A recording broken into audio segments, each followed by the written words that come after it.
दंड महाकार सगळ्यात जास्त मला ठाऊक. लहानपणी घरी काहीतरी व्हायचं आणि साहेब मला 2-2 दिवस उपाशी ठेवायचे. तेव्हा हुसेन मला आपल्या घरी घेऊन जायचा आणि हुसेनची आई मला आपल्या हाताने खाऊ घालायची आणि म्हणायची, हुसेन माझा बेटा तसाच तू सुद्धा माझाच बेटा. आई म्हणजे काय हे मला माहीत झालं असेल ते हुसेनची आई. माझा जन्म झाला आणि माझी आई वारली. तेव्हापासून साहेब मला आपला वैरीच मानत आला. बहिणी, तू येण्यापूर्वी कोण होता का माझ्या या घरात? हे साहेब, हे गोविंदराव यांनी तर मला माणसात उठवलं. मला माणसात ठेवलं असेल ते हुसेनची आई नाही. बहिणी, तुला खरंच सांगतो, हुसेनची आई तशी नाही ग. गेल्या वर्षी हुसेनचे वडील वारले आणि त्याच्या पावाच्या दुकानावर त्याची आई बसू लागली. दिसायला सुंदर असणाऱ्या गावातील लोकांच्या नजरेत ती सलू लागली, पण लोकांच्या हाती लागली नाही. त्यामुळे गावातील लोकांनी तिची अफवा उठवायला सुरुवात केली. पहिली आता जे काका बोलले ना, त्यांच्या ऐवजी दुसरा कोणी बोलला असता तर दात घशात घालायला कमी केलं नसतं मी. तुला खरंच सांगतो वैदी, हे काकोबा आहेत ना, पक्के हलकट आहे. जयेश, अहो काय बोलताय? किती झालं तरी तुमचे काका आहेत ते. हो, दूरचे असले तरी आता या घरचे आहेत ते. हो, ते दूरचे असून घरचे आणि मी पोटचा असून परका. असं कोणीही तुम्हाला कळत नाही. अहो, तुम्ही स्वतःच परक्यासारखे वागता. कोणाचा विश्वास ठेवत नाही, कोणाला विश्वासात घेत नाही. सगळ्यांसोबत अगदी सगळ्यांसोबत वाईट वागता. सगळ्यांच्या बाबतीत मनात एक तेढ बाळगून असता तुम्ही विनाकारण. विनाकारण नाही पाहिजे, सकारण बाळगतो.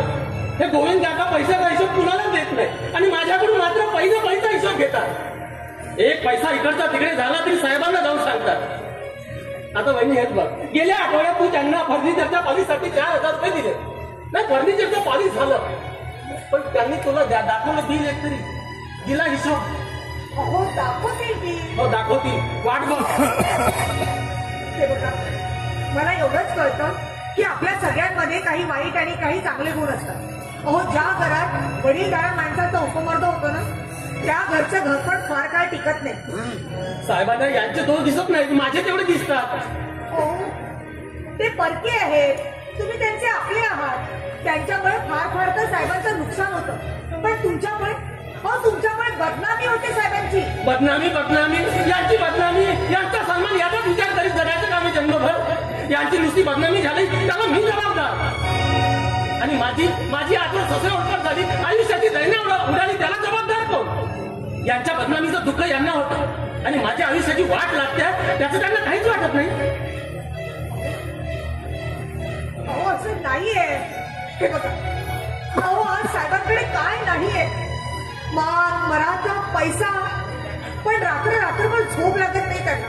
कशामुळे? तुमच्याच काळजीमुळे ना. हो, एवढा पोलादासारखा पहाडी पुरुष, पण आतून पोखरून निघालाय तुमच्या काळजीनं. वहिनी, खरं असेल तुझं म्हणणं कदाचित, पण साहेबांना आजपर्यंत माझे दोषच दिसत आले, माझे अपराध दिसत आले, आणि त्यासाठी, त्या प्रत्येक अपराधासाठी साहेबांनी मला हंटरनं फोडून काढलाय. एकाही अपराधाबद्दल क्षमा केली नाही त्यांनी मला. हो, हा त्यांचा स्वभाव आहे. हो, फक्त माझ्या पुरता. आणि उमेश भाईच्या सगळ्या चुका त्यांनी आईच्या मायेला पोटात घातल्या का? माझ्या मात्र नाही. तो त्यांचा मुलगा आहे आणि मी काय वैरी आहे का? असा पक्षपात. बहिणी, त्याचं कारण तुला माहित नाही, मला माहित आहे. माझा जन्म झाला आणि माझी आई वारली, हाच माझा अपराध ठरला. साहेबांचं पत्नी सुख हिरावून घेतलं ना मी. काय बोलताय हे? स्वतःच्या वडिलांबद्दल बोलायला तुम्हाला शरम नाही वाटत? वाटते ना वहिनी, फार शरम वाटते. त्यांचा मुलगा झाल्याबद्दल शरम वाटते, भैयाचा भाऊ म्हणून घ्यायला लाज वाटते, पण सत्य सांगायला नाही लाज वाटत, नाही शरम वाटत. मी सांगितलं ते सत्य आहे आणि तेच सत्य आहे. मग मला नाही ऐकायचं तुमचं.